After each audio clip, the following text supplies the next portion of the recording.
Hi guys, welcome back to my channel. Today we're going to be doing a comparison video between cheap and expensive watercolor brushes. So I'm going to be talking through some of the differences between cheap and expensive watercolor brushes, and I really hope that this video will help you in some way if you are looking to buy watercolor brushes or try them out. And if you are new around here and you haven't already, please do subscribe to my channel and hit the notification bell as well so that you never miss an upload from me. But anyway, let's get on with talking about these brushes. So I think personally one of the most important things when I'm looking at brushes is the quality of the brush. Quality really is everything, because the better quality a brush is, the more sustainable it's going to be, the more durable it's going to be, and the better use you're going to get from it as well. And with cheaper brushes, quite often the quality of them can be pretty poor, so that means that you're not going to get good results with them and they won't be sustainable or durable, whereas a more expensive brush will be. The second thing related to quality is the absorbency of brushes. Now this is very important when you're working with watercolors because you're working with a lot of water. So having a brush that is very absorbent is very important because you want to have good water flow and water control from the brushes. Now I've had a lot of issues with cheaper brushes just not holding on to water, and I get a lot of puddles onto my paper. And then that can cause things like unwanted effects and also my paper buckling or warping. And with more expensive brushes, they tend to be a lot more absorbent, so they hold on to that water a lot better and they have better water control. The next thing is hair loss. So hair loss is bad because the more hair loss that your brushes sustain, the less well they're going to perform. So the first thing is obviously they're going to become less absorbent because there's less hairs to absorb the water. You could also get things like hairs falling onto your paper, and then you're going to have to try and get the hairs off the paper. That can be a problem, and it's something that I experience a lot with less expensive brushes. And also it can affect painting results as well. So hair loss is definitely something that's overlooked but is very important to consider. And with cheaper brushes, that's often a more common thing than with more expensive brushes. Now with leading on from this, we're talking about bristles. So cheap brushes often don't shape very well and they don't retain their shape, and a lot of that is to do because they're synthetic, very cheaply made, but also because of the bristles as well and the quality of the bristles. And it's very important that a watercolor brush can hold and maintain its shape so that you can get good painting results with them. So if you start to notice that your bristles are becoming quite scratchy or stuck together, it might be time to throw away that paintbrush and get another paintbrush that you still get good results with them. Now, although cheaper brushes are a lot more cheaper, I do find that in general they're not as durable and they're not as sustainable, so they're going to be replaced a lot more, and that might be something to consider in terms of cost. So although they might be cheaper to buy, they are going to be replaced a lot more often, so you might actually find that you're paying a lot more money for cheaper brushes over the long term.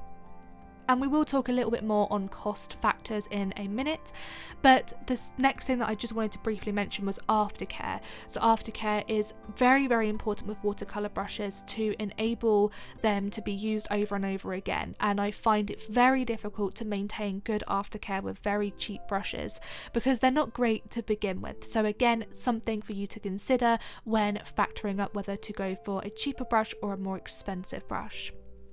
So let's actually take a look and see these paintbrushes in action. We're going to start with a cheaper brush. Now these I got from the pound store, and as you can see they are very, very poor quality, but we're going to see how they perform anyways. The first thing that I like to do is I like to just rinse these in some water just to loosen the bristles up a little bit, and then I'm going to start painting, and straight away the bristles are stuck together, so I'm not getting very fluid, very smooth results. The results are very scratchy.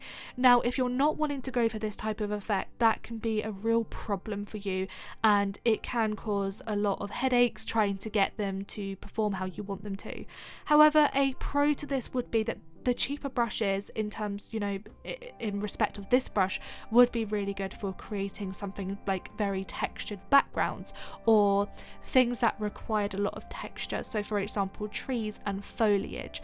But obviously if you're wanting smooth results, then a cheap brush like this might not be the best to use. Now we're going for a more expensive brush. Now these aren't really that expensive, these are still pretty synthetic and pretty cheap, but they are obviously more expensive than the brush that I've just showed you, and you will see a big difference in the quality of these brushes. So the bristles are very soft, they're not stuck together like the cheaper brush, and I'm getting a lot more smoother results. And as you can see, the paint is actually laying on the paper very well, and I'm finding that I'm getting really smooth results and very fluid results with using this brush compared to the other brush. And I'm also using different sized brushes as well, because again, size can have that can play a part in the results that you're going to get with your brushes. So for example, if you're wanting to paint very, very small details, you're going to want to be using a very small brush. And if you want to paint a larger area, then you'll want to use a larger size brush to cover those areas. Now, I did just want to talk about the cost of brushes very quickly. I did mention this a second ago, but you might be very tempted and drawn into buying cheaper brushes because they are very cheap. And there are some brushes such as the Kolinsky Sable Hair brush, which is going to cost several $100s. And obviously, in comparison to that, you can understand why so many people do buy cheaper brushes. I don't actually personally think that it is necessary for you to go and spend hundreds of dollars on paintbrushes. You can still get a good quality brush that is not very costly. But obviously you want to weigh up those costs as well. And I would actually recommend that maybe buy an individual paintbrush first and try out that brand of paintbrush, see how you get on with it, and if you like that particular paintbrush, then you can go into buying the sets. And it's a great way for you to experiment with different brushes while saving some money as well until you find the right brush. And I think it's important to try and find a balance. So, maybe you can go in between a very expensive brush and a very cheap brush and find something that is reasonably priced but is still a good quality. So I'm just experimenting with lots of different brushes and obviously more cheaper brushes and then more expensive brushes, just to see what kind of results that I get. And I was actually surprised because some of the very cheap brushes that I used, like this one, I didn't actually get very bad results with them. I did actually get quite a smooth result. I had quite a good absorbency with them, and also even some of the ones that were really cheap and quite a bad quality, I could still use these brushes for some of my more textured pieces. And I have actually recently been getting into doing a lot more backgrounds and creating a lot more textured backgrounds, for example trees and leaves and foliage. So I can actually see myself using these cheap brushes, and you might want to do the same thing with your cheap brushes. So instead of throwing them out, use them for things like textured pieces. Use them if you're creating like a more scratchy feel to your painting, because they can still come in handy for those types of things. With the more expensive brushes, I do find that they give a lot better results, so they're a lot more fluid with how they lay onto the paper, and it's very easy for me to actually lay colours over each other as well and move my paintbrush into areas, and that transition is a lot smoother as well.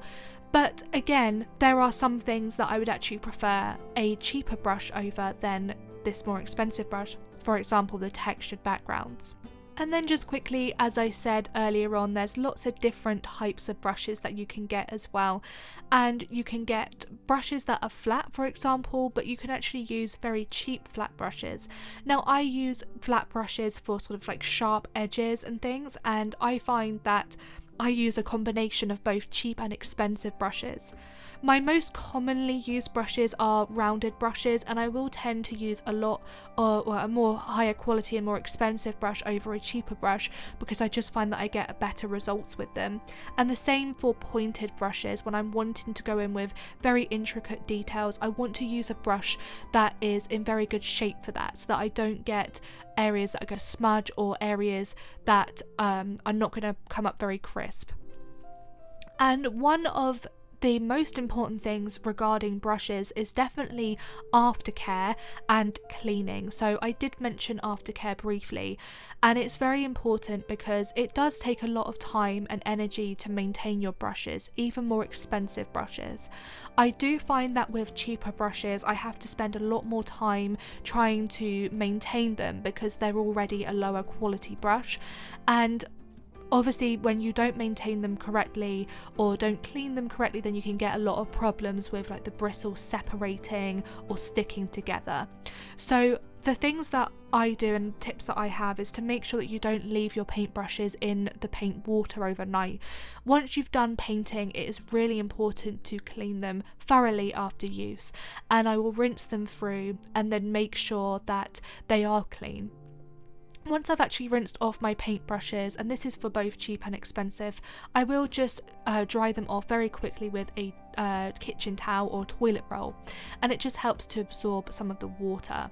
Then what I do is I actually lay them on my surface. So sometimes what I do is I'll put them on the windowsill and I'll just overhang them slightly off the end of the windowsill, or I'll just put them on the edge of my table and have a slight overhang of them so that they can dry naturally overnight. I don't ever apply any heat to them or try and speed up the drying process because that can actually damage the quality of the brush and the bristles.